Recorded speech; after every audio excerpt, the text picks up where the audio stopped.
বন্ধুরা দেখছেন, এই আমাদের বাগান, এই আমাদের এরকম কুমড়ো গাছের ডাঁটা হয়েছে। এই ডাঁটা দিয়ে আজকে নতুন পদ বানাবো, মুগ ডালের কুমড়ো ডাঁটার ঘন্ট। দেখতে থাকুন বন্ধুরা। কুমড়ো ডাঁটাগুলো কেটে ধুয়ে রান্নার জন্য রেডি করে নিয়েছি। দিলাম 5 ফোড়ন দিলাম। ডাঁটা একটু লালচে হয়ে গেলে এরপর আদা বাটা,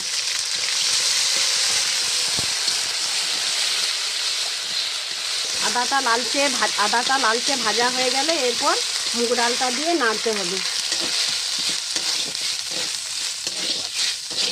এইভাবে মুগ ডালটাকে ভেজে নিতে হবে। হয়ে গেছে, এবার আমি কড়াইতে জল দিলাম। ফুটে উঠলে তারপর কুমড়ো ডাঁটাগুলো দিয়ে সিদ্ধ করে নেব। বন্ধুরা, আমার ডালটা সিদ্ধ হয়ে গেছে। এইবার আমি হলুদের গুঁড়োটা দিচ্ছি, ডাঁটাগুলো দিচ্ছি।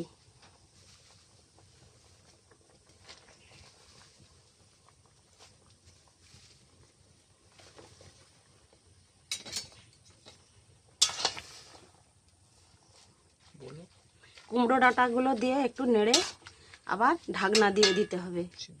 এবার কুমড়ো ডাঁটাগুলো সিদ্ধ হয়ে গেলে তারপর যে মশলাগুলো বাকি আছে সেগুলো আবার তেলে কষে আবার মশলাগুলো দেবো। বন্ধুরা, আমার মুগ ডালের সঙ্গে কুমড়ো ডাঁটাটা সেদ্ধ হয়ে গেছে। এইবার মশলা কষে এতে দিয়ে দেবো।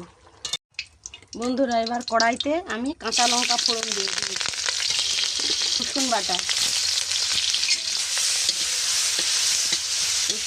রসুনটা একটু লালচে ভাজা হয়ে গেলে এরপর পেঁয়াজ কুচি দিয়ে দেবো। বন্ধুরা, এরপরে আমি পেঁয়াজগুলো দিয়ে দিচ্ছি। পেঁয়াজটা দিয়ে একটু লালচে বাদামি করে ভেজে নিতে হবে।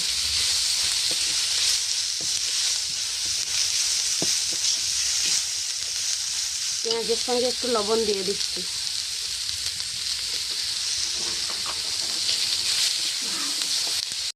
লালচে বাদামি কালারের ভাজা হয়ে গেছে। এইবার মুগ ডাল মশলাতে আমি ঢেলে দেবো। হ্যাঁ, এই মশলাটা এবার নাড়াচাড়া করে একটু রসটা ফুটিয়ে নাবিয়ে নিতে হবে।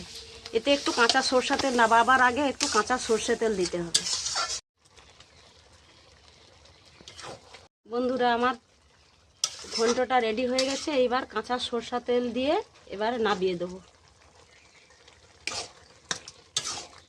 বন্ধুরা, আমার কুমড়ো ডাঁটা মুগ ডালের ঘন্ট রেডি হয়ে গেছে। এটি গরম ভাতে খেতে খুব ভালো লাগবে।